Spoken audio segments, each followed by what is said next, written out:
Hey there folks, welcome to our cozy nook of tales and adventures. Today, like every episode, we're unlocking the doors of imagination to explore new worlds, meet fascinating characters, and experience unique emotions. I promise to take you on an unforgettable journey through the power of words. So get comfy, grab your favorite drink, snuggle into that perfect spot, and get ready to lose yourself in a new story. Leave the outside world behind for a while and dive with me into the depths of storytelling. If you enjoy our content and want to support the channel, consider hitting the subscribe button and giving the video a thumbs up. Now, without further ado, let's dive into today's story.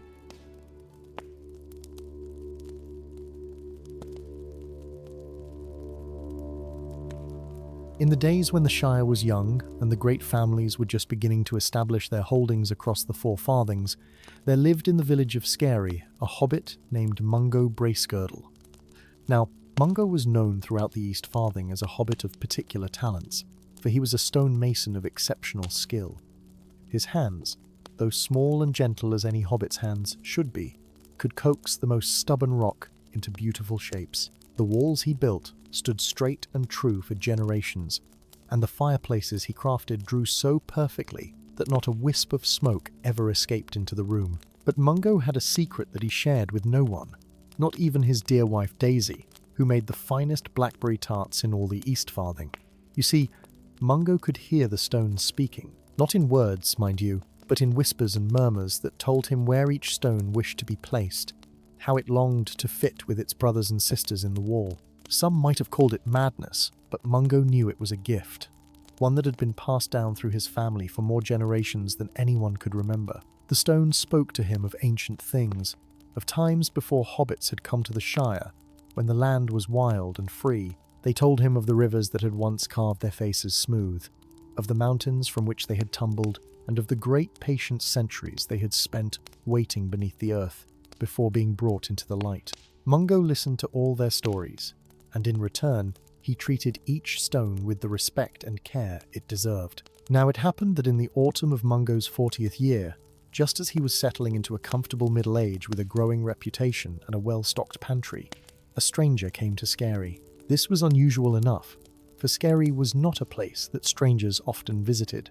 It was a quiet village, pleasant and unremarkable, where hobbits minded their own business and preferred that others do the same. But this stranger was more unusual still, for he was not a hobbit at all, but a man, tall and travel-worn, with a great grey cloak and a staff of dark wood. The stranger made his way directly to Mungo's workshop, a tidy building of stone and timber that sat at the edge of the village, and when Mungo looked up from his work, he found the man studying him with eyes that seemed to see far more than they should.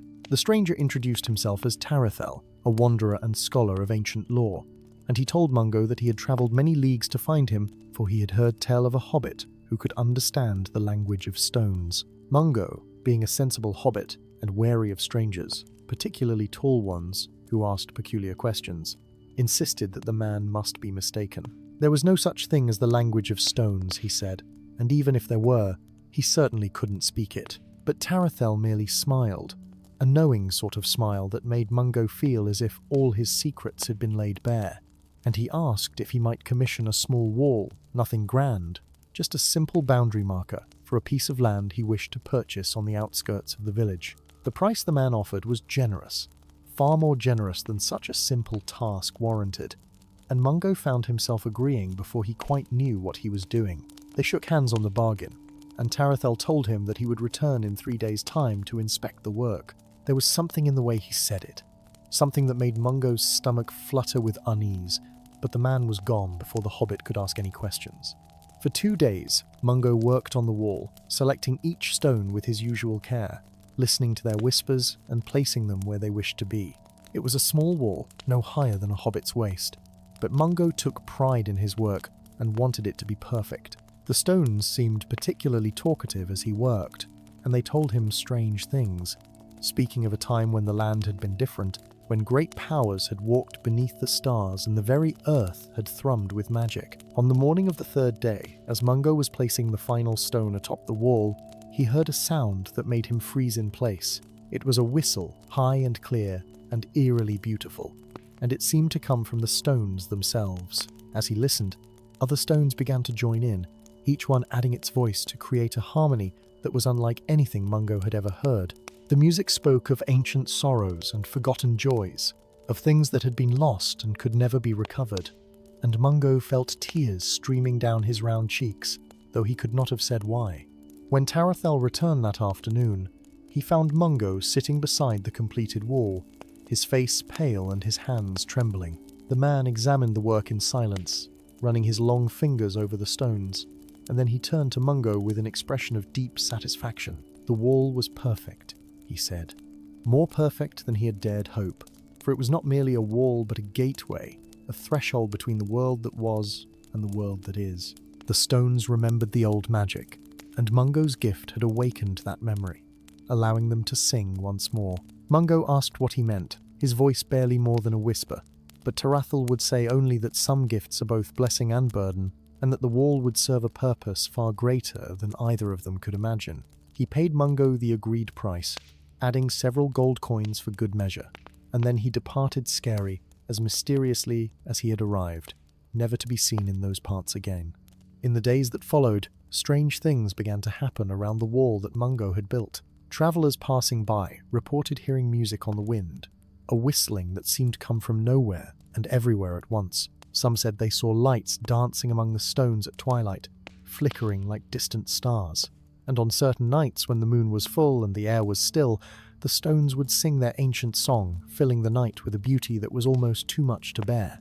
The hobbits of Scary grew accustomed to these wonders in time, as hobbits do, accepting them as simply another peculiarity of their village. They began to call the place where Mungo's wall stood the Whistling Stones, and it became a landmark that travellers used to find their way. Young hobbits would dare each other to touch the stones at midnight, and lovers would exchange their vows within sight of the wall, believing it would bring them good fortune.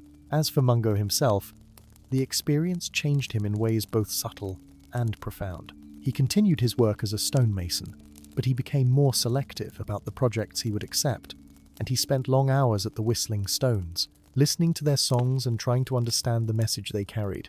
His wife Daisy worried about him, for he would often return home at dawn with a distant look in his eyes, speaking of things she could not quite comprehend, but she loved him dearly, and she knew that some burdens must be carried alone.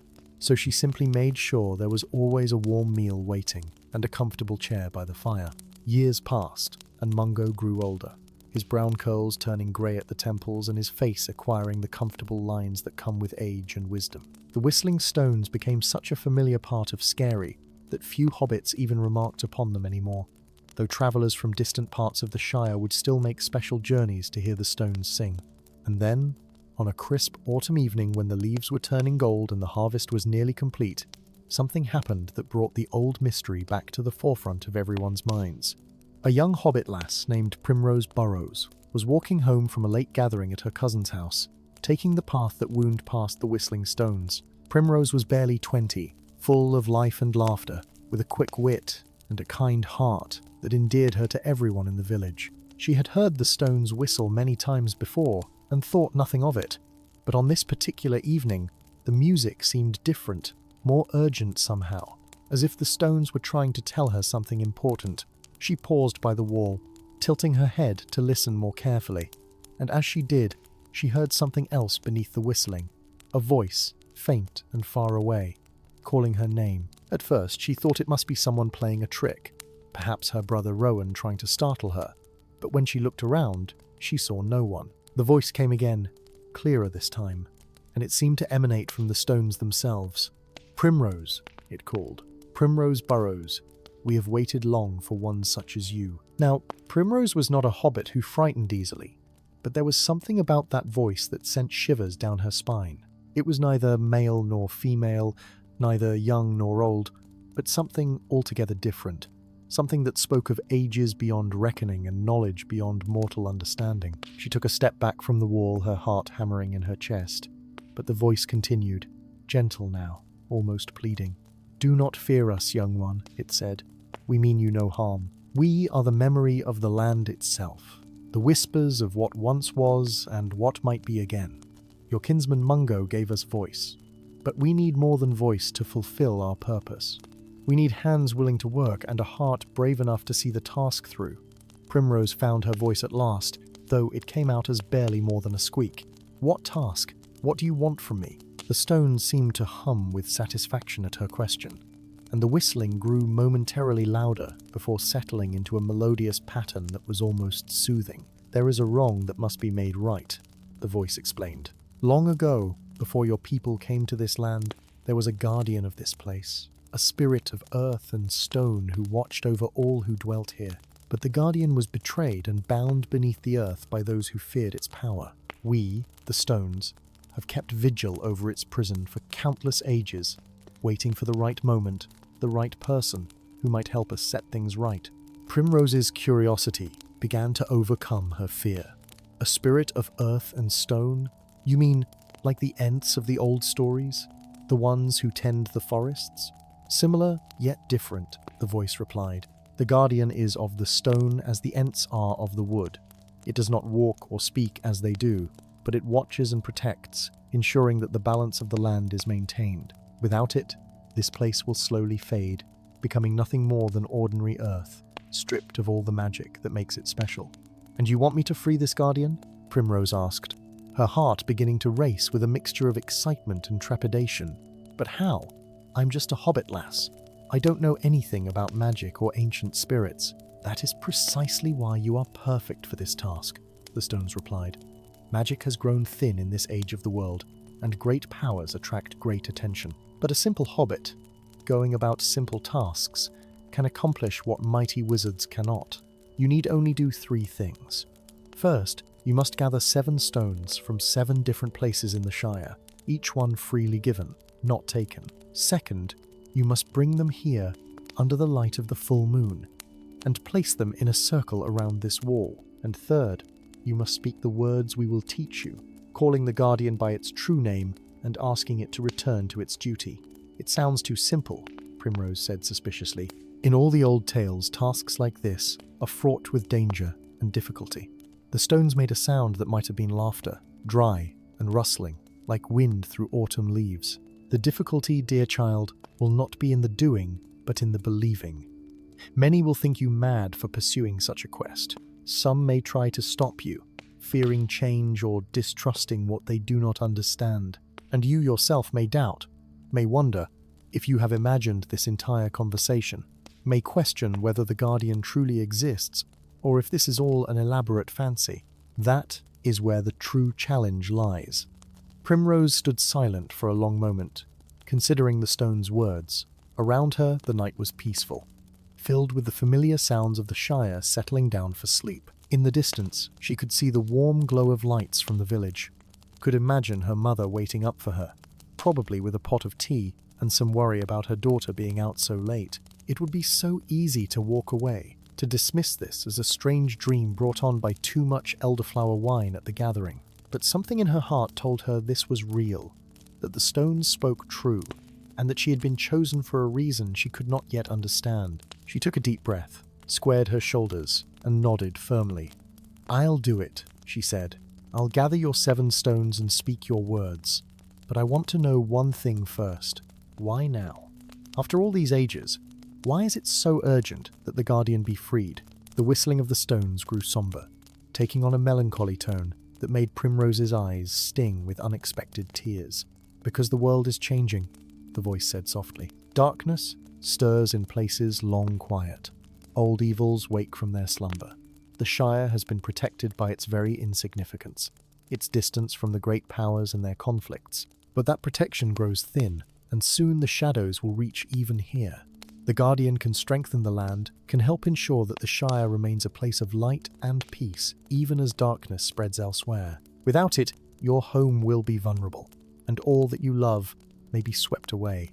Primrose felt a chill that had nothing to do with the autumn air. She had heard rumours, of course, whispers of troubles in the south and east, of rangers riding the borders and wise folk speaking in worried tones. But the Shire had always seemed so distant from such concerns, so safe and eternal. The thought that danger might truly come to her beloved home filled her with a determination she had not known she possessed. "Tell me what I must do," she said firmly. Tell me where to find these 7 stones, and what words I must speak.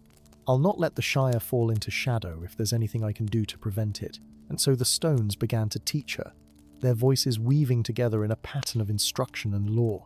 They told her of 7 places in the Shire where stones of particular significance could be found, each one holding a fragment of the ancient magic that had once flowed freely through the land. She would need to travel to each location and ask permission of those who dwelt there, explaining her need without revealing too much, for the task required both honesty and discretion. The first stone, they said, could be found at the Bridge of Stonebows in the East Farthing, a smooth river rock that had been worn round by centuries of water.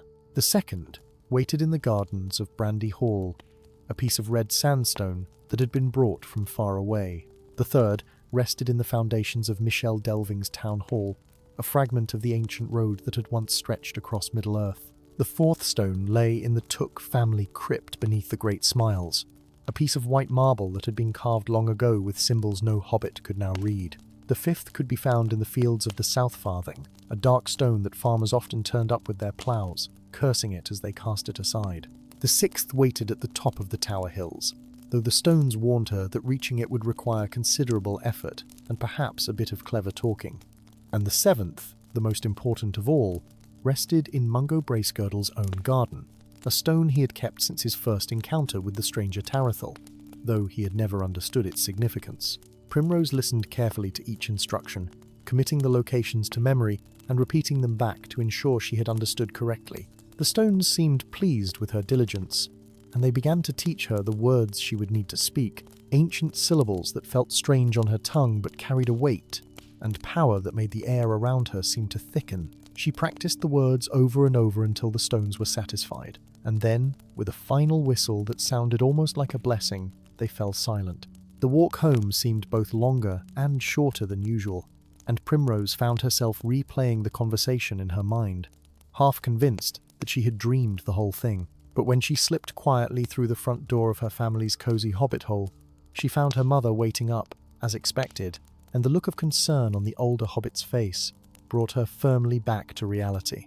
Her mother, Marigold Burrows, was a practical sort who had little patience for flights of fancy, and Primrose knew that explaining where she had been and what she intended to do would require careful consideration. She decided to say nothing that night, simply accepting the cup of chamomile tea her mother pressed into her hands and murmuring an apology for staying out so late. But as she lay in her bed, staring up at the ceiling beams and listening to the familiar creaks and sighs of the old hobbit hole, she began to plan. She would need to make these 7 journeys without arousing too much suspicion, which meant having plausible reasons for visiting each location. Fortunately, hobbits were great ones for visiting relatives and attending social gatherings, and Primrose had connections throughout the Shire that she could call upon.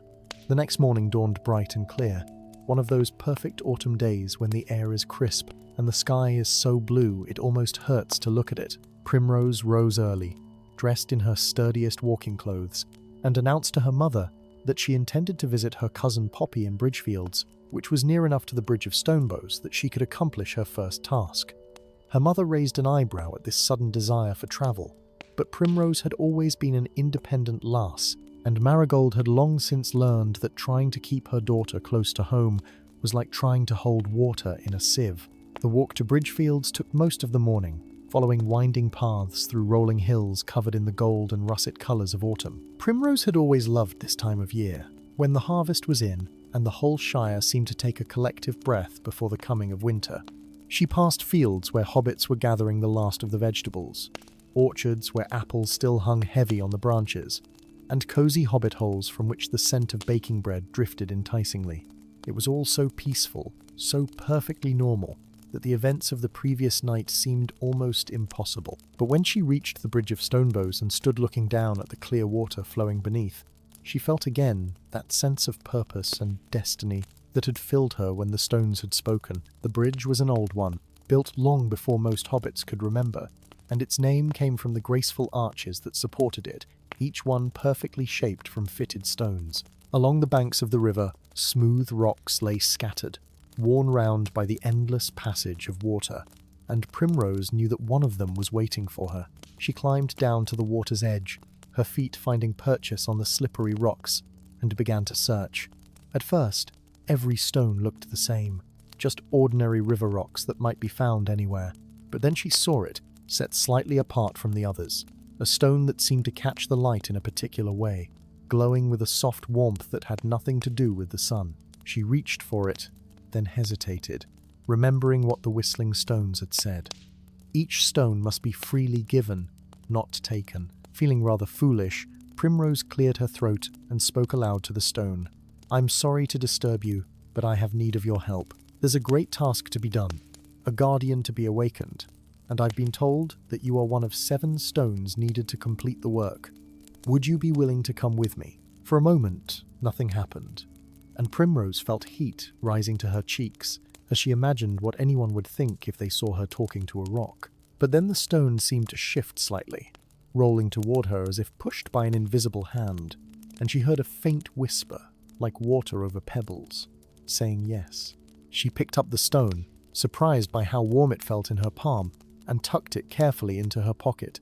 The visit to her cousin Poppy was pleasant enough, though Primrose found it hard to concentrate on the gossip and small talk that usually entertained her. Poppy noticed her distraction and teased her about having her head in the clouds, perhaps thinking of some young Hobbit lad, and Primrose let her believe it, finding that a useful excuse for her preoccupied manner. She stayed only long enough to be polite, then made her excuses and set off for home. Her pocket weighted with the first of the 7 stones. The second stone proved more challenging to obtain. Brandy Hall was the ancestral home of the Brandybuck family, a vast complex of tunnels and rooms that sprawled across Buckland like a small village unto itself.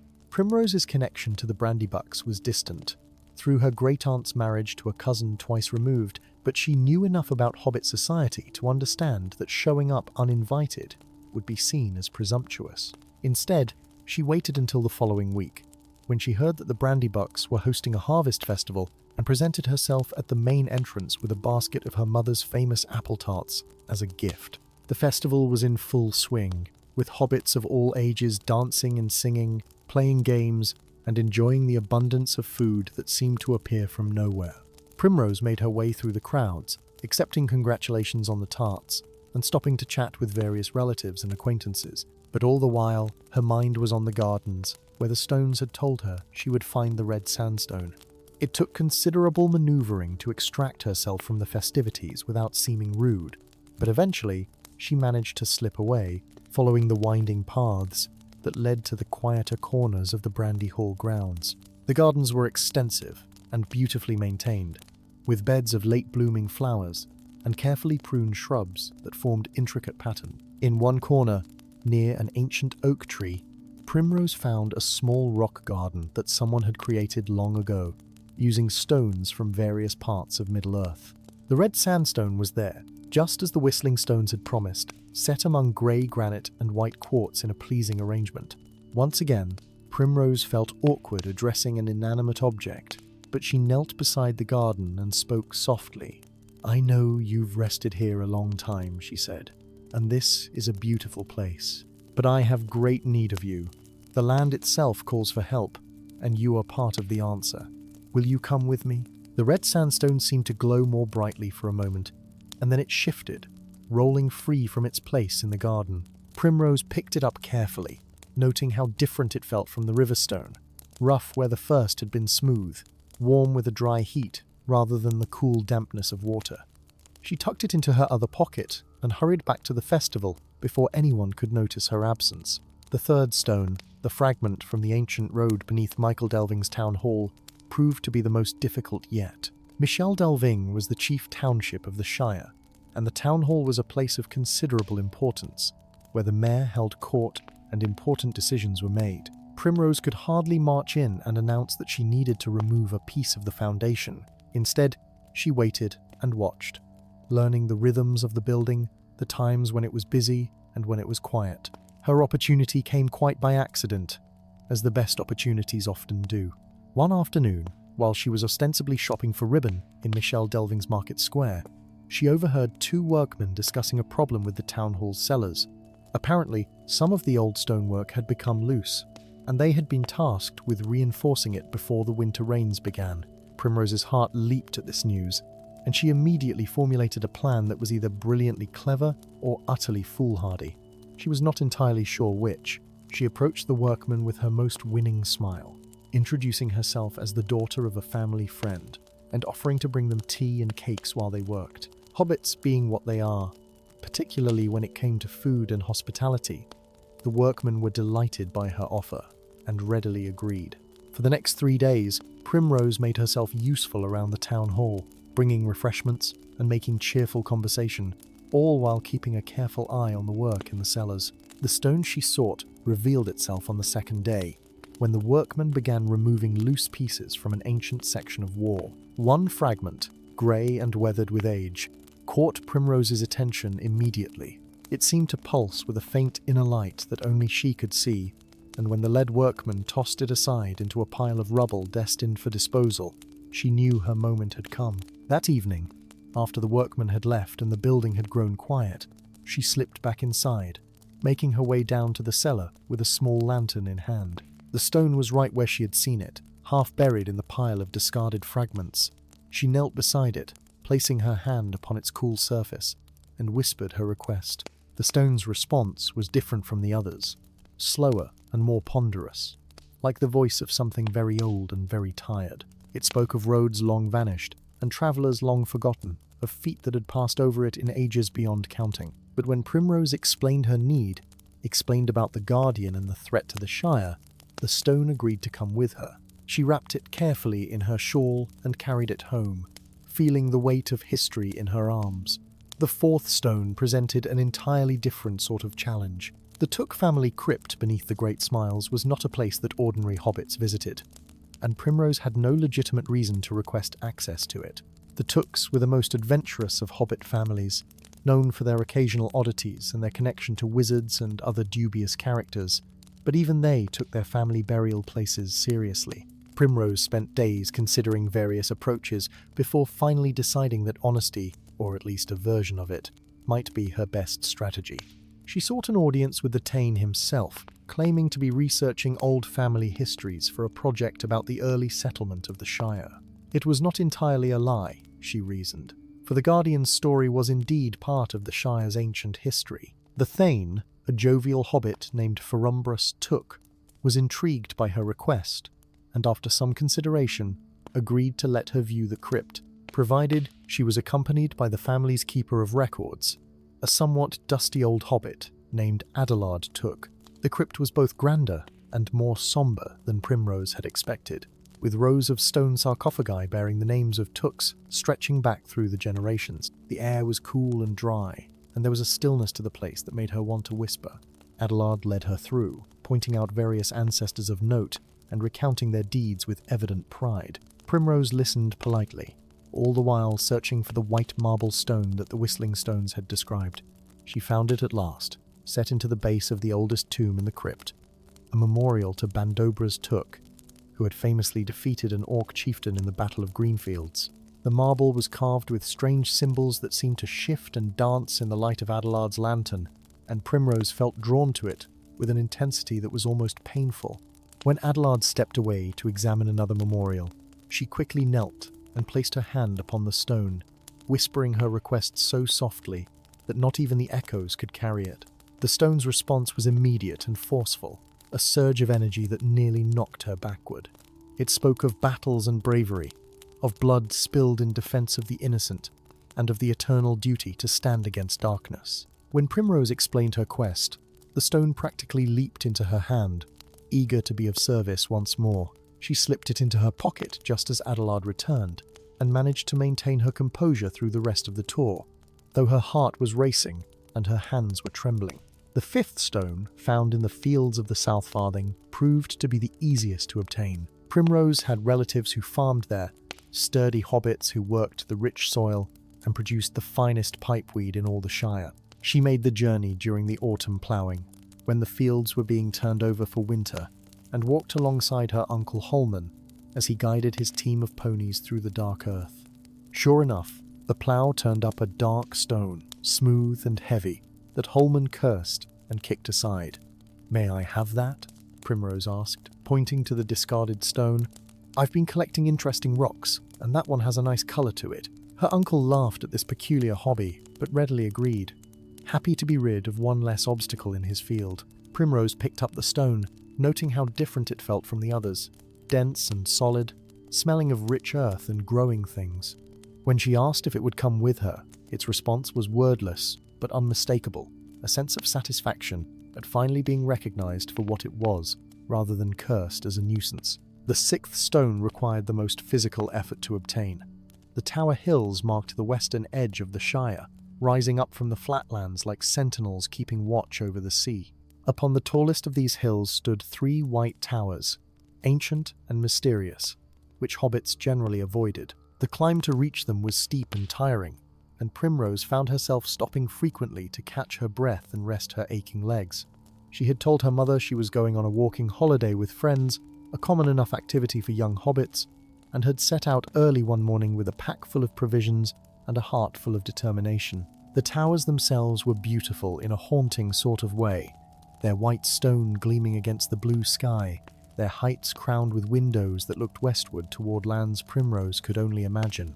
She found the stone near the base of the tallest tower, a piece of white stone that had fallen from the walls ages ago and been worn smooth by wind and weather. It lay in a patch of wild grass, and when Primrose approached it, she felt a profound sadness emanating from it, a longing for something lost that could never be recovered. She sat beside the stone for a long time, not speaking, simply sharing in its sorrow. At last, she told it about the Guardian and the task she had been set, and she explained that while she could not restore what the stone had lost, she could offer it a new purpose, a way to protect and serve once more. The stone considered her words, and finally, with a sense of resigned acceptance, it agreed to come with her. She wrapped it carefully in cloth and placed it in her pack, then began the long descent back down the hill. 6 stones now rested in her collection, each one wrapped and stored in a special box she had commissioned from a carpenter in Shire, telling him it was for her rock collection. The carpenter had raised his eyebrows at the odd request, but had made her a beautiful wooden box with 7 compartments, each lined with soft cloth. The stones seemed content in their new home, and sometimes, late at night, Primrose thought she could hear them whispering to each other, sharing their stories and preparing for the work ahead. Now came the most delicate task of all, obtaining the 7th stone from Mungo Bracegirdle's garden. Mungo was elderly now, his once sturdy frame bent with age, his hands gnarled from decades of working with stone. His wife Daisy had passed away 2 winters past, and he lived alone in his tidy hobbit hole, spending most of his days in quiet contemplation by his garden wall. Primrose knew that simply asking for the stone would require her to reveal the truth of her quest, something she had managed to avoid with all the others. But the whistling stones had been clear that this particular stone was crucial, for it had been touched by the stranger Tarathel and carried within it a connection to the old magic that would bind all 7 together. She chose a bright morning in late autumn to visit Mungo, bringing with her a basket of her mother's fresh-baked scones and a jar of wild honey. The old hobbit greeted her warmly, clearly pleased to have company, and invited her to sit in his garden while they shared the scones and a pot of tea. They talked of simple things at first, the weather and the harvest, mutual acquaintances and village gossip, but as the morning wore on and the tea grew cold, Primrose felt the moment approaching when she would have to speak of deeper matters. "Master Bracegirdle," she began carefully, "I've heard tell that you have a particular understanding of stones, that you can hear them speak in ways others cannot." The old hobbit's eyes sharpened, and she saw in them a flicker of the keen intelligence that age had not dimmed. He studied her for a long moment before nodding slowly. "Aye," he said quietly, "I have that gift, though I've not spoken of it openly in many years. My Daisy knew, bless her soul, and a few others suspected, but most folk would think me touched in the head if I claimed such a thing. What makes you ask about it, young Primrose?" And so Primrose told him everything, starting with her encounter at the Whistling Stones and ending with her collection of 6 stones, each one gathered from across the Shire. Mungo listened without interruption, his weathered face thoughtful, his gnarled fingers wrapped around his teacup. When she finished, he sat in silence for so long that she began to worry she had made a terrible mistake in confiding in him. But at last, he set down his cup and rose slowly to his feet. "Come with me," he said simply, and led her to a corner of his garden where a small shed stood. Inside, among the tools and supplies of his trade, was a stone unlike any Primrose had yet seen. It was smooth and round, dark as midnight but shot through with veins of silver that seemed to pulse with their own inner light. Mungo picked it up with reverent care and held it out to her. "I've kept this stone since the day Tarathl left it with me," he said. "I never understood why he insisted I take it, only that it was important somehow. Over the years, I've felt it growing warmer, as if it were waiting for something. Now I know what that something was. It was waiting for you, Primrose Burrows, and for this moment." Primrose took the stone, feeling its warmth spread through her hands and up her arms, a tingling sensation that was not unpleasant, but spoke of great power barely contained. "Will it come with me willingly?" she asked, remembering the requirement that each stone must be freely given. The stone practically sang its agreement, a sound so clear and joyful that both Primrose and Mungo could hear it plainly. The old hobbit smiled, his eyes bright with tears. "All these years I've wondered about my gift, questioned whether it was blessing or curse, whether I was meant to do something more with it than simply build walls and fireplaces. Now I see that everything led to this moment, that my whole life was preparation for the day when I would pass this stone to you." He reached out and took Primrose's hands in his own, the stone warm between their joined palms. "Be careful, child," he said earnestly. "The magic you're about to work is old and powerful, older than the Shire, older perhaps than hobbits themselves. It will change things, and not everyone welcomes change, even change for the better. There may be those who fear what you're doing, or who try to stop you out of ignorance or spite. Trust in the stones, trust in yourself, and remember that courage is not the absence of fear, but the willingness to act, despite it." Primrose felt the weight of his words settle upon her shoulders like a mantle. She had begun this quest with a mixture of curiosity and determination, but now, with all 7 stones in her possession and the full moon approaching, she felt the true magnitude of what she was about to attempt. She thanked Mungo gravely, promising to tell him how everything turned out, and made her way home with the wooden box heavy in her arms and her mind churning with thoughts of the ritual to come. The full moon rose 3 days later, huge and silver in a cloudless sky. Primrose waited until the village had settled down for the night, until the last lights had been extinguished, and the only sounds were the chirping of crickets and the distant hooting of owls. She dressed warmly, for autumn nights in the Shire could be chill, and gathered her box of stones, checking one last time that all 7 were present and accounted for. Her mother was asleep, snoring gently in her bedroom, and Primrose left a note saying she had gone for a moonlit walk, a habit she had cultivated over the past weeks to explain her occasional nocturnal absences. The path to the Whistling Stones was familiar now, and she walked it with confidence despite the darkness. The moon provided ample light, casting everything in shades of silver and shadow, making the landscape both familiar and strange. As she approached the wall that Mungo had built so many years ago, she heard the stones begin their song, a haunting melody that seemed to welcome her and encourage her onward. She set down her box and carefully removed each stone, arranging them in a circle around the wall as the Whistling Stones had instructed. The river stone she placed to the east, where the water flows and life begins. The red sandstone went to the south, representing fire and passion and the warmth of the sun. The fragment of the ancient road she set to the west, where travelers depart and journeys end. The white marble from the Took Crypt she positioned to the north, standing for strength and endurance and the willingness to fight. The dark stone from the fields she placed between north and east, symbolizing earth and growth and the patient turning of seasons. The stone from the Tower Hills went between west and south, representing air and longing and dreams of things beyond reach. And finally, Mungo's stone she set in the center, between south and east, the point where all elements met and merged. As she positioned each stone, she spoke to it softly, thanking it for its willingness to serve and asking it to lend its strength to the task ahead. The stones seemed to respond, their individual lights growing brighter, beginning to pulse in rhythm with each other. When all 7 were in place, the circle began to glow with a soft radiance that had nothing to do with the moonlight, and Primrose felt the air around her thicken with power. Now came the moment she had been both anticipating and dreading. She stood in the center of the circle, closed her eyes, and began to speak the words the Whistling Stones had taught her. The language was ancient beyond reckoning, syllables that felt strange and powerful on her tongue, words that seemed to resonate with the very bones of the earth. As she spoke, the light from the stones grew brighter and brighter, rising up in pillars that connected earth to sky. and the whistling of Mungo's wall grew to a crescendo that surely must wake the entire village. "Guardian of stone and earth," she called out, her voice growing stronger with each word. "Keeper of the ancient ways, protector of the land, I call you by your true name. I call you Gorthor en Amar, which means stone heart of the world in the old tongue. I call you to wake from your long sleep and return to your sacred duty. The Shire has need of you, now and in the days to come. Rise up, Guardian, and walk once more beneath the stars." For a long moment, nothing happened. The pillars of light continued to shine, the stones continued to pulse, but the earth remained still and silent. Primrose felt doubt creeping into her heart, whispering that perhaps she had been fooled, that the whole thing had been an elaborate fancy, that she had wasted weeks chasing after an impossible dream. But then she felt it, a tremor beneath her feet, so slight at first that she thought she might have imagined it.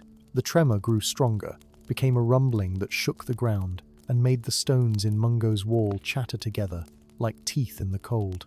The earth at the center of the circle began to crack, fissures spreading outward in intricate patterns that looked almost deliberate, as if some vast hand were drawing designs in the soil. From these cracks, a pale light began to emanate, growing brighter with each passing moment until Primrose had to shield her eyes against its radiance. And then, slowly, majestically, something began to rise from the earth itself. It was not what Primrose had expected, though, truth be told, she had not known what to expect at all. The Guardian did not take the form of a personal creature, but was instead a living column of stone and earth, constantly shifting and reforming, pieces of rock and soil flowing around a core of pure light. It was as tall as 3 hobbits standing on each other's shoulders, and as it rose fully from the ground, Primrose could see faces appearing and disappearing in its surface, countless faces of those who had lived and died in this land over uncounted ages. The Guardian stood silent for a moment, as if orienting itself to the world it had been summoned back to, and then it turned what might have been its attention toward Primrose.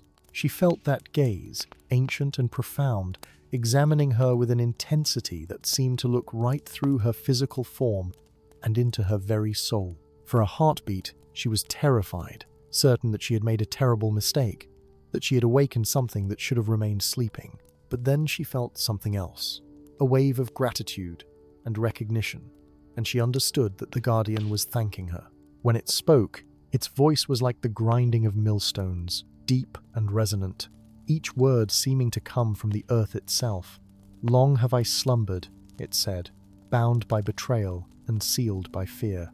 Long have I waited for one brave enough and pure enough to speak my name and call me forth.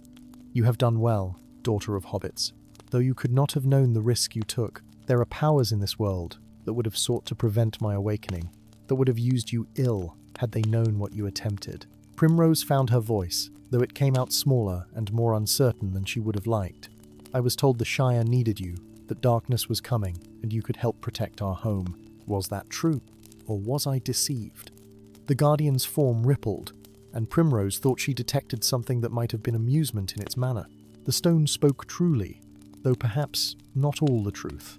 Yes, darkness gathers in the east, and yes, the Shire will need protection in the days to come, but that is not the only reason I was bound. Long ago I grew too powerful, too aware, too involved in the affairs of the speaking peoples. The wise ones of that age feared what I might become, feared that I might try to shape the world according to my own vision rather than allowing it to unfold naturally.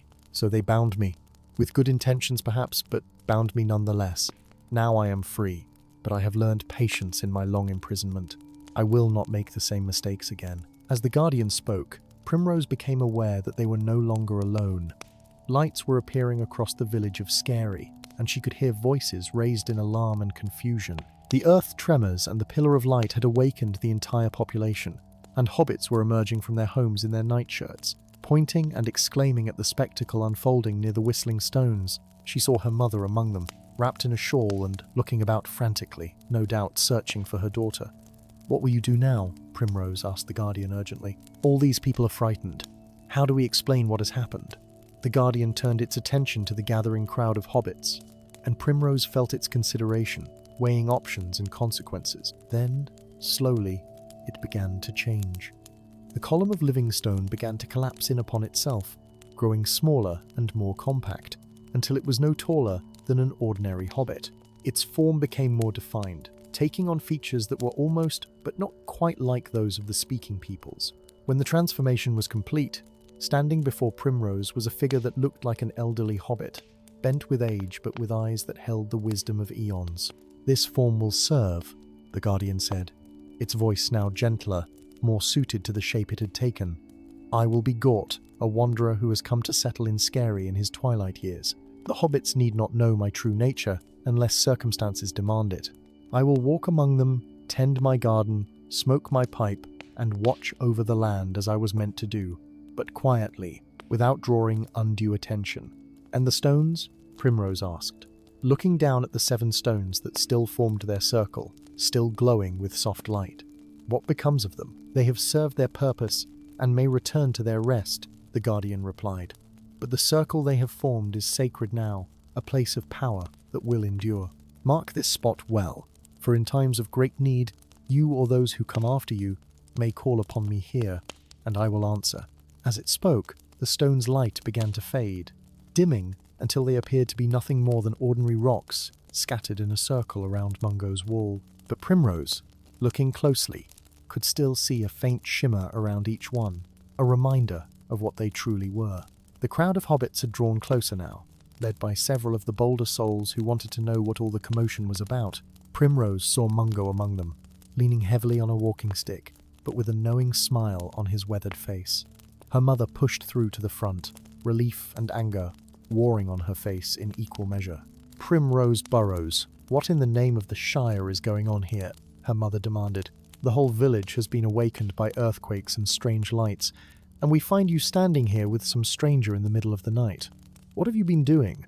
Before Primrose could answer, the Guardian, now in its guise as old Gort, stepped forward with a disarming smile. "Forgive me, good mistress. The fault is entirely mine. I am Gort, lately come from wandering in the wild lands, and I encountered this kind young lass while seeking the way to the village. I'm afraid I stumbled in the darkness and caused quite a tumble, which must have felt like an earthquake to those snug in their beds. The strange lights were merely my lantern, reflecting off the stones in an odd manner. I do apologize for disturbing everyone's rest." The explanation was thin, and Primrose could see doubt in many eyes. But hobbits are generally a people who prefer comfortable explanations to unsettling mysteries. Most of the crowd seemed willing to accept Gort's story, especially when he produced a well-worn travel pack and pipe to support his claim of being a wanderer. There was some grumbling about strangers causing disturbances, and more than a few suspicious looks cast in Primrose's direction. But eventually, the crowd began to disperse, returning to their warm beds and leaving the mystery for daylight examination. Primrose's mother, however, was not so easily satisfied. She marched her daughter home with a firm grip on her arm, lecturing all the while about the dangers of nighttime wandering and the impropriety of speaking with strange hobbits in the dark. Primrose bore it all with as much grace as she could muster, knowing that her mother's anger came from worry and love. When they finally reached home and were sitting once more by the fire with cups of hot milk, she decided to tell her mother at least part of the truth. "Mother," she said carefully, "I know it seems strange, but I promise you I haven't been doing anything dangerous or improper. I've been on a sort of quest, gathering special stones from around the Shire for a purpose I can't fully explain. It has to do with protecting our home, with keeping the Shire safe from troubles that may be coming." Her mother regarded her for a long moment, the firelight casting dancing shadows across her worried face. Marigold Burrows was a practical hobbit, not given to flights of fancy, but she was also wise enough to know that the world contained mysteries beyond her understanding. She had seen the strange lights with her own eyes, had felt the earth shake beneath her feet, and she knew her daughter well enough to recognize that Primrose was telling her the truth, or at least as much of it as she could. Protecting the Shire, Marigold repeated slowly. "From what exactly? We've lived in peace for generations, Primrose. What troubles could possibly threaten us here?" Primrose hesitated, remembering the warnings the Whistling Stones had given her about darkness stirring in distant places. "I don't know all the details, Mother," she admitted, "but there are those who are wiser than we are, who can see further and know more, and they say that the peace we've enjoyed won't last forever. The stones themselves told me that the Shire needed protection, that something old and powerful needed to be awakened to help keep us safe. I know it sounds like madness, but it's true. To Primrose's surprise, her mother did not scoff or dismiss her words. Instead, Marigold sat back in her chair, her expression thoughtful. "I've heard whispers," she said quietly. "Talk among the older hobbits, those who remember the stories their grandparents told. Tales of rangers who watch our borders, of darkness in the east, of an old enemy that may not be as defeated as we'd like to believe. I always thought they were just stories, warnings to keep young hobbits from wandering too far from home. But perhaps there's more truth to them than I realized." Mother and daughter sat together in companionable silence, each lost in her own thoughts. The fire crackled softly, and outside, the village of Scary had settled back into quiet slumber, the excitement of the night fading into memory. Eventually, Marigold rose and placed a gentle hand on her daughter's shoulder. "Whatever you've done tonight, child, I trust that you did it with good intentions and a brave heart. Just promise me you'll be careful. The world is wider and stranger than most hobbits know, and not all who wander in it have our best interests at heart," Primrose promised, and finally made her way to her own bed, exhausted but satisfied. As she drifted off to sleep, she thought she could hear, very faintly, the sound of stones singing, a lullaby older than memory, welcoming the Guardian back to its ancient duty. The next few weeks brought a strange new rhythm to life in Scary. Gort, as the Guardian now called itself, took up residence in a small, previously abandoned hobbit hole on the outskirts of the village. It was a modest dwelling, nothing fancy, but it suited the Guardian's purposes perfectly. The elderly-seeming hobbit quickly became a familiar sight around Scary, tending a small garden, smoking a pipe on sunny afternoons, and exchanging pleasantries with neighbors who passed by. To all outward appearances, Gort was exactly what it claimed to be, an old wanderer settling into a quiet retirement. But Primrose, who visited often under the pretense of helping the elderly newcomer settle in, knew better. She could see the way Gort's garden flourished beyond all reasonable expectation, how plants grew stronger and healthier in its presence. She noticed how animals seemed drawn to the Guardian, how birds would perch fearlessly on its shoulders, and rabbits would emerge from their burrows to sit at its feet. More importantly, she felt the change in the land itself. The air seemed clearer somehow, the colours brighter, the very earth more alive.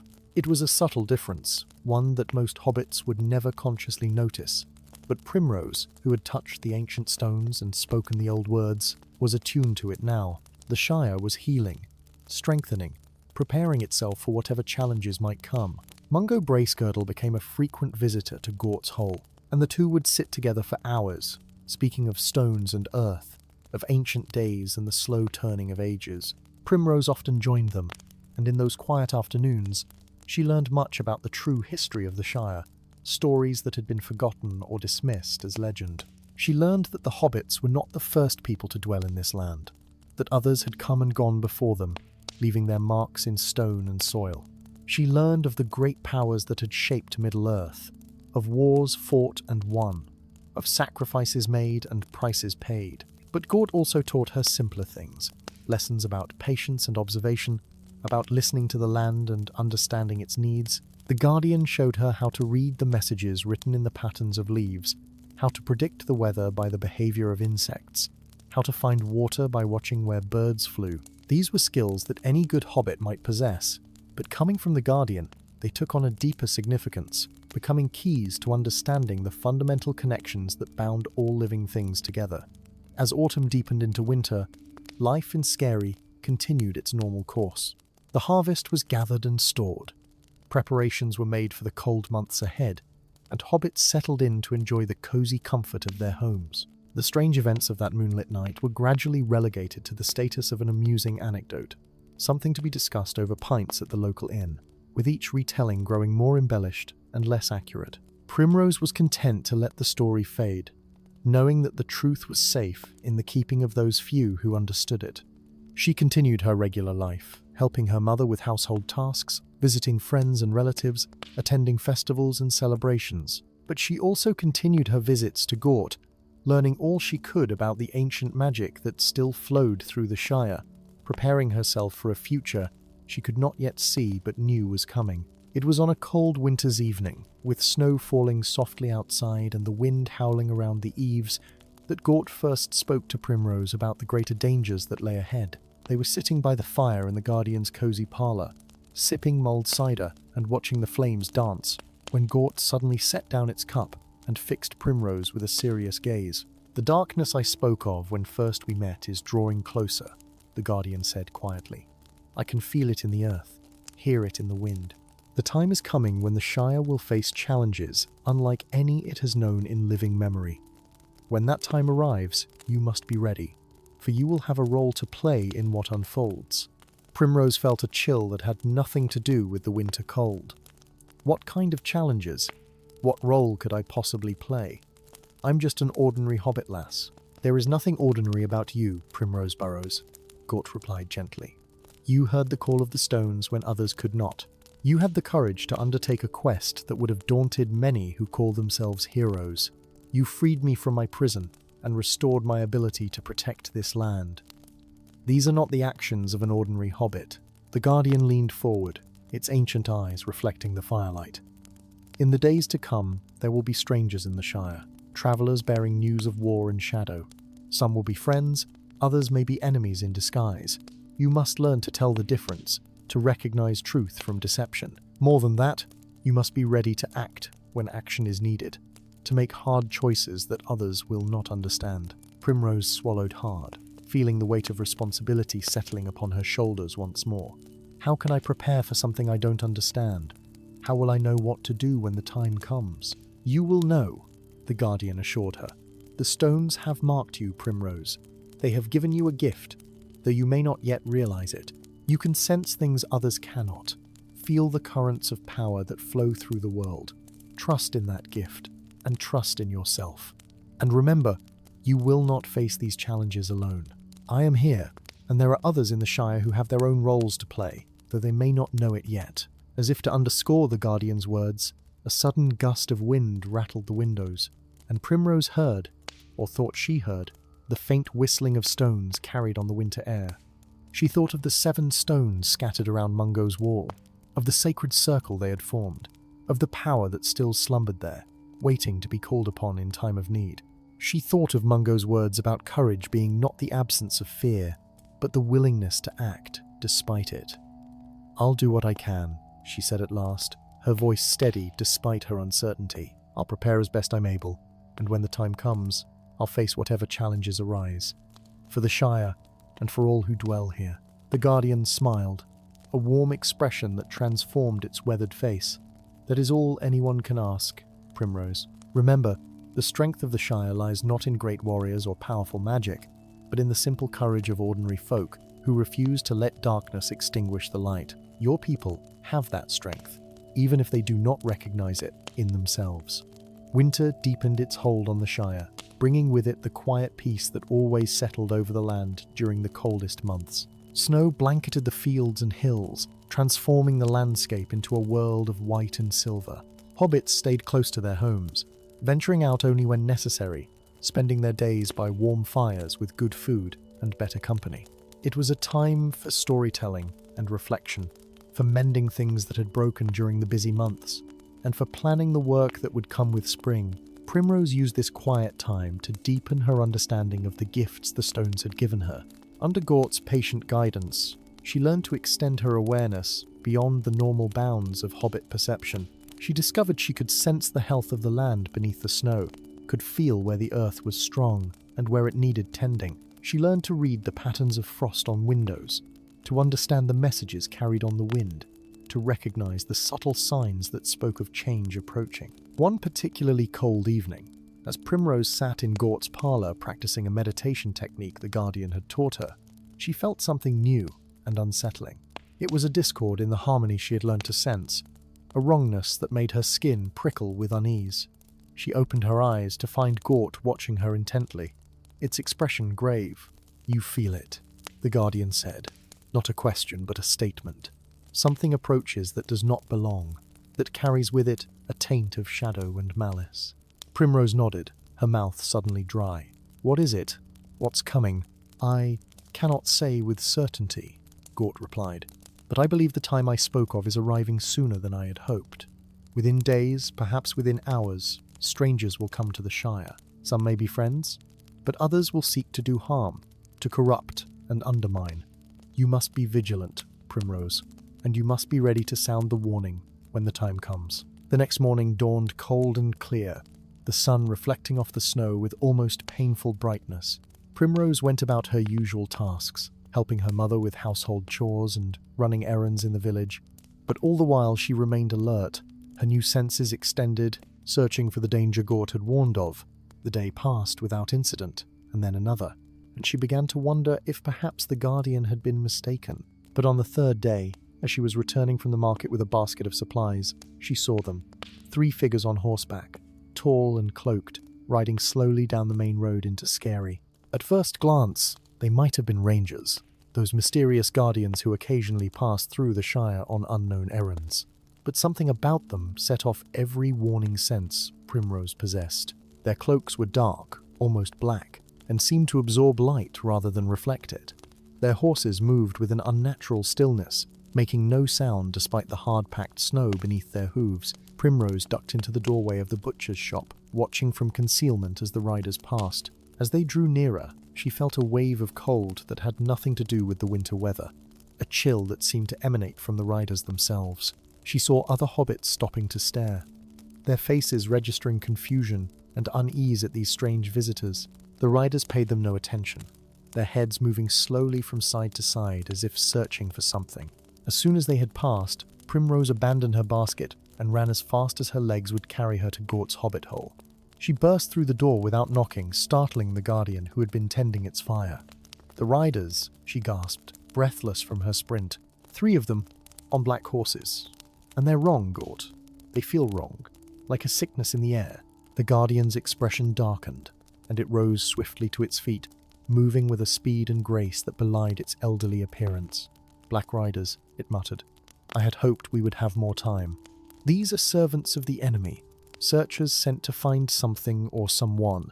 They must not succeed in their mission, whatever it may be." "What are they looking for?" Primrose asked, though some part of her already knew the answer. "They seek knowledge of the One Ring," Gort replied grimly, "though they know not that what they seek passed through the Shire long ago, carried by one too small and innocent for them to notice. But they sense power here, ancient magic awakened. They may suspect that we know something of their master's lost treasure." The words sent ice through Primrose's veins. She had heard whispers of the ring, fragments of tales from the old days, but she had never imagined it could have any connection to the Shire. "What do we do?" she asked. "How do we protect the village?" "We do not fight them directly," the Guardian said, already gathering certain items and placing them in a small pack. "Such servants cannot be defeated by ordinary means, and attempting to do so would only draw more attention. Instead, we must confuse them, lead them away from the truth they seek. Come, we must hurry to the Whistling Stones. The circle you created still holds power, and we can use it to cloud their perception, to make them believe the magic they sense comes from some natural phenomenon rather than from my awakening." They hurried through the snow-covered streets, taking back ways and shortcuts to avoid being seen. By the time they reached the Whistling Stones, the sun was beginning to set, painting the sky in shades of orange and pink. The 7 stones still lay in their circle around Mungo's wall, covered now with snow but still faintly glowing to those who had eyes to see. Gort knelt in the center of the circle and began to chant in the same ancient language Primrose had used to awaken the Guardian. But these words were different, a spell of concealment and misdirection. Primrose felt the power gathering, felt the circle responding, its light growing brighter but somehow more diffuse, spreading out across the entire village rather than concentrating in one spot. "The magic you awakened here was pure and strong," Gort explained as it worked, "but it was also focused, like a beacon that could be sensed from far away. Now we spread it thin, making it seem like nothing more than the natural magic that exists in all old places. The riders will sense something, but they will not be able to pinpoint its source or understand its nature. They will grow frustrated and move on, searching elsewhere for what they seek."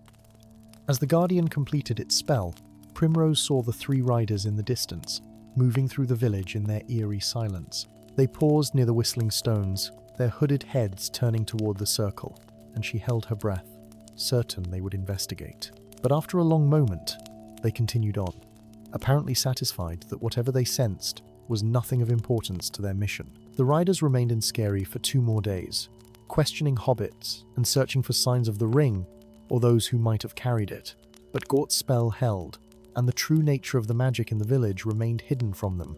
The hobbits they questioned knew nothing of any ring or dark powers, and their simple innocence was more convincing than any lie could have been. Finally, frustrated and none the wiser, the Black Riders departed, heading south toward Michel Delving to continue their search. When they were gone, Primrose felt as though she could breathe freely again, as though a weight had been lifted from the entire village.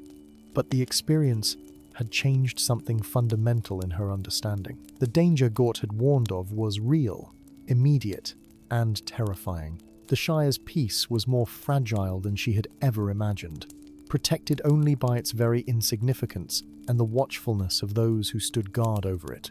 That night, as she sat once more in Gort's parlour, Primrose asked the question that had been weighing on her mind. Will they come back? Will there be others like them? The Guardian gazed into the fire, its ancient eyes reflecting the dancing flames. There will be others, it said quietly. The shadow grows stronger in the east, and its servants range far and wide. But you have learnt an important lesson today, Primrose. Sometimes the greatest strength lies not in confronting evil directly, but in protecting what is good and innocent, in preserving the simple peace that makes life worth living. The Shire endures, not because it is mighty, but because it is humble, not because it seeks power, but because it cherishes the small joys that power cannot touch. As winter slowly gave way to spring, life in Shire returned to its comfortable rhythms. The memory of the Black Riders faded like a bad dream, becoming just another strange story to add to the village's collection of peculiar happenings. But for Primrose, everything had changed. She moved through her daily routines with a new awareness, seeing connections and patterns she had never noticed before. The land spoke to her now in ways both subtle and profound, and she understood that she had become something more than an ordinary hobbit, though she took care to hide this fact from all but a trusted few. Mungo Bracegirdle passed away peacefully in his sleep one night in early spring, his weathered face bearing an expression of profound contentment. At his funeral, which drew hobbits from across the East Farthing, Primrose stood beside Gort and listened as story after story was told about the master stonemason who had built so many of Scary's finest structures. She alone knew the full truth of his gift, the legacy he had passed on through that final stone he had given her. When she visited his grave later, she placed a small, smooth river stone upon it and whispered her thanks for his wisdom and his trust. With Mungo's passing, Primrose found herself stepping more fully into the role of keeper of the Whistling Stones. She visited the circle often, tending to it as one might tend a garden, ensuring that the stones remained undisturbed and that the power they held continued to flow properly through the land. She learned to strengthen the concealment spell Gort had woven, adding her own understanding of the stone's nature to create a protection that would last long after she herself had passed into memory. Spring brought new growth to the Shire, and with it came a sense of renewal and hope. The fields turned green, flowers bloomed in wild profusion, and the air filled with the songs of birds returning from their winter homes. Primrose helped her mother plant their garden, her hands moving through the rich soil with a sureness and skill that seemed to come from somewhere beyond conscious knowledge. Everything she touched seemed to flourish, growing stronger and healthier than it had any right to be. Her mother noticed, of course. Marigold was too observant and too wise to miss the changes in her daughter, but she asked no questions, seeming to understand that some knowledge was meant to be carried silently. Instead, she simply watched with a mixture of pride and concern as Primrose moved through her days with a grace and purpose that set her apart from other hobbits her age. One warm afternoon in late spring, as Primrose sat beside the Whistling Stones reading a book of old tales, a shadow fell across the page. She looked up to find a stranger standing before her, a tall man with a weathered face and kind eyes. He wore grey robes that reminded her of the description Mungo had given of Tarothel, and he carried a staff of dark wood. But this was not Tarothel, she knew instinctively. This was someone else, someone even older and wiser. "Gandalf the Grey, at your service," the stranger said with a slight bow. "I believe you are Primrose Burrows, the one who awakened the guardian of this land." Primrose rose quickly, her heart hammering. She had heard of Gandalf, of course. What hobbit had not? He was the wizard who visited the Shire occasionally, bringing news from the outside world and sometimes causing what her mother called unnecessary excitement. But she had never imagined she would meet him herself, much less that he would seek her out specifically. "I am," she replied, trying to keep her voice steady. "Though I didn't know at the time that I was awakening anything. I only did what the stones asked of me." Gandalf's eyes twinkled with something that might have been amusement. The best deeds are often done by those who do not seek glory or recognition, who simply act because their hearts tell them it is right. "You have done well, Primrose Burrows. Better perhaps than you know." The Guardian's awakening has strengthened the Shire's defences in ways that may prove crucial in the days ahead. He sat down on a nearby stone, gesturing for her to join him. "There are dark times coming," he continued, his voice growing serious. "A great war is brewing in the east, and while I will do all in my power to keep the Shire out of it, there are no guarantees. The Black Riders you helped turn away were only the beginning. There may be other threats, other challenges that the Shire must face. The Guardian will do what it can, but it cannot act alone. It needs eyes and ears among the hobbits, someone who can recognize danger and respond to it." "You want me to be a sort of guardian myself," Primrose said slowly, understanding dawning. "To watch over the Shire and protect it from threats others cannot see." "I ask only that you continue doing what you are already doing," Gandalf replied gently. "Tend to the stones, listen to the land, and trust your instincts. If danger comes, you will know it, and you will know how to respond. And if you ever need help, if the burden becomes too great, send word to me or to the rangers who watch the borders. You are not alone in this task." He rose to his feet, preparing to depart, but Primrose stopped him with a question. "Why me?" she asked.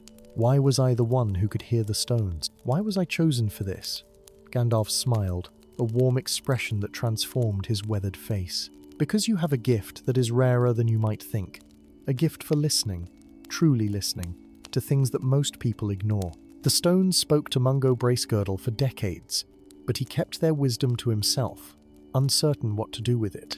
You, on the other hand, heard their call and acted without hesitation. You were brave enough to undertake a quest that might have failed, wise enough to seek help when you needed it, and humble enough to let others take credit for what you had accomplished. Those qualities, my dear Primrose, are what make a true guardian." He tipped his tall, pointed hat to her and strode away, his staff tapping against the ground, leaving Primrose alone with her thoughts and the softly singing stones. She sat for a long time after he had gone, watching the sun move across the sky and feeling the pulse of life flowing through the earth beneath her feet. She thought about the path that had led her here, from that first encounter at the Whistling Stones to this moment of recognition and responsibility. That evening, as she walked home through the familiar streets of Shire, Primrose felt a deep sense of peace settling over her.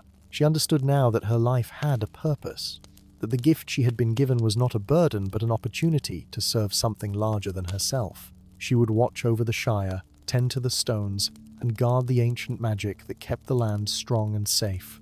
And if danger came again, as Gandalf had warned it might, she would face it with the same courage and determination that had led her to awaken the Guardian. She found Gort waiting for her at the gate to her family's hobbit hole, its elderly face creased with a knowing smile. "You have spoken with the wizard," the Guardian observed. "Good. He understands the importance of what has been done here, and he will help ensure that your work continues uninterrupted." Primrose nodded, returning the smile. "I understand my role now," she said. "I'm to be a keeper of the old ways, a bridge between the past and the future. It's a larger responsibility than I ever imagined taking on, but I'm ready for it." "You have always been ready," Gort replied warmly. "From the moment you first listened to the stones and agreed to help them, you were ready. The only thing that has changed is that now you recognize what you have always been." They stood together in the gathering twilight, the Guardian and the young hobbit who had freed it, watching as lights began to appear in the windows of hobbit holes across the village. The Shire was beautiful in the evening light, peaceful and perfect, seemingly untouched by the troubles that plagued other lands. But Primrose knew now that this peace was not accidental, not simply the result of geographical isolation or hobbit good fortune. It was protected, maintained by ancient magic and watchful guardians. by stones that remembered and sang their warnings, by those brave enough to answer the call when it came. The years that followed were kind to Primrose Burrows. She never married, choosing instead to dedicate herself fully to her role as keeper of the Whistling Stones. Some in the village thought this odd, but most simply accepted it as another of those small eccentricities that made life in the Shire interesting. She lived quietly with her mother, tending their garden and maintaining the appearance of an ordinary hobbit life, while secretly watching over the ancient magic that flowed through the land. She was there when the great troubles came, as Gandalf had warned they would. She felt the darkness growing in the east, sensed the moment when the ring was found, and the hunt for it began in earnest. She helped Gort strengthen the concealment spells around the Shire, making it even more difficult for the servants of the enemy to perceive or penetrate. And when certain hobbits departed on a quest that would change the fate of Middle-earth, she wished them well and prayed to the Valar that they would return safely. Throughout those dark days, when war raged across distant lands and the very existence of the free peoples hung in the balance, the Shire remained largely untouched. There were troubles, to be sure, difficulties and dangers that Primrose helped to quietly address, but the great evil never managed to gain a foothold in the green lands between the Brandywine and the Far Downs. The Guardian's presence, combined with the protection of the Rangers and the simple strength of the hobbits themselves, proved sufficient to preserve the peace. When the war ended and the hobbits who had departed returned as heroes, Primrose stood among the cheering crowds, knowing that she too had played her part, though none save Gort and Gandalf would ever know the full extent of it. She saw how those hobbits had been changed by their adventures, how they carried themselves with a new gravity and wisdom, and she understood that there were many forms of heroism, many ways to serve the greater good. Some rode to war with swords in hand, while others stayed home and tended the gardens, ensuring that there was something worth fighting for, something good and pure that could not be corrupted or destroyed. As the years passed and Primrose herself grew older, her hair turning from brown to silver, and her face acquiring the comfortable lines of age and experience, she began to think about the future. The Guardian would endure, of course, as long as the earth itself endured. But she was mortal, and eventually her time as Keeper of the Stones would come to an end. She needed to ensure that the knowledge and the duty would be passed on to someone worthy, someone who could hear the stones as she did. She found that person quite by accident, as such things often happen. A young hobbit lad named Bramble Took came to Scary one summer, visiting relatives and exploring the village with the enthusiastic curiosity of youth. He wandered near the Whistling Stones one afternoon, and Primrose, who happened to be there tending the circle, saw him pause and tilt his head, as if listening to something only he could hear. She watched him carefully over the following weeks, testing him with subtle questions and observations. The boy had the gift, she realized with satisfaction. He could sense the magic in the stones, could feel the presence of the Guardian, even if he did not yet understand what he was perceiving. And more importantly, he had the same quality that Gandalf had recognized in her all those years ago, the ability to listen truly, to act without seeking glory, to serve without demanding recognition. Before Bramble returned to his home in Tuckborough, Primrose spoke with him privately, telling him some of the truth about the Whistling Stones and the ancient magic they contained. The boy listened with wide eyes, asking intelligent questions and showing none of the skepticism or fear she might have expected. When she asked if he would be willing to learn more, to perhaps one day take on the responsibility of keeper, he agreed without hesitation, his young face shining with excitement and purpose. And so it was arranged that Bramble would return each summer to study with Primrose, learning the old lore and the secret ways, preparing himself for the day when the duty would pass to him. Primrose taught him everything Gort had taught her, everything she had learned from years of listening to the stones and tending the land. She showed him how to read the signs, how to sense danger approaching, how to strengthen and maintain the protective spells that kept the Shire safe. On her deathbed, many years later, surrounded by friends and relatives who had come to say their farewells, Primrose felt no fear or regret. She had lived a good life, a purposeful life, and she knew that the work she had begun would continue. Bramble stood among the mourners, his face solemn, understanding the weight of responsibility that was now fully his to bear. Gort was there as well, still appearing as an elderly hobbit, though it had not aged a day in all the decades since Primrose had first awakened it. As her eyes closed for the final time, Primrose heard the stones singing, a melody of welcome and farewell, of endings and beginnings. The sound was beautiful beyond words, and she let it carry her gently into whatever lay beyond, content in the knowledge that the Shire would endure, protected by those who came after her and by the ancient magic that flowed through its green hills and fertile fields. They buried her near Mungo's grave, in the little cemetery that overlooked the Whistling Stones. And if you visit that place today, on certain nights when the moon is full and the air is still, you might hear the stones singing their ancient song. You might see a faint glow around 7 particular rocks arranged in a circle around an old stone wall. And if you are very quiet and very patient, you might catch a glimpse of an elderly hobbit walking slowly through the moonlight, tending a garden that grows more beautifully than any garden has a right to grow. The tale of Primrose Burrows and the Whistling Stones passed into legend, becoming one of those stories that hobbits tell on long winter evenings, when the fire burns low and the stars shine bright overhead. Some say it is nothing but fantasy, a charming tale invented to explain the peculiar whistling sound that can sometimes be heard near Mungo's old wall. Others insist that every word is true, that the Guardian still walks among the hobbits of the Shire, watching and protecting, ensuring that the peace they enjoy will endure. But whether you believe in the magic or not, whether you think Primrose was a hero or simply a hobbit with an active imagination, there is one truth that cannot be denied. The Shire has remained a place of peace and plenty, a green and pleasant land where simple joys are cherished and the great troubles of the world seem distant and unreal.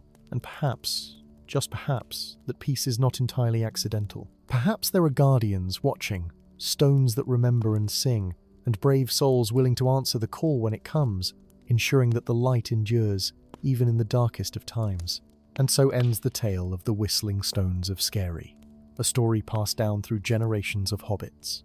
A reminder that magic still exists in the world for those with eyes to see and ears to hear, and that sometimes the greatest heroes are those whose names are never written in the grand histories, who serve quietly and faithfully, asking nothing in return save the knowledge that they have helped preserve something worth preserving. May you sleep well, dear listener, with the songs of the stones carrying you gently into dreams, and may you wake in the morning refreshed and ready to face whatever adventures await you in this wide and wondrous world. The Shire endures, the stones still sing, and somewhere a guardian watches over all who cherish peace and simple joy. Rest now, and know that all is well.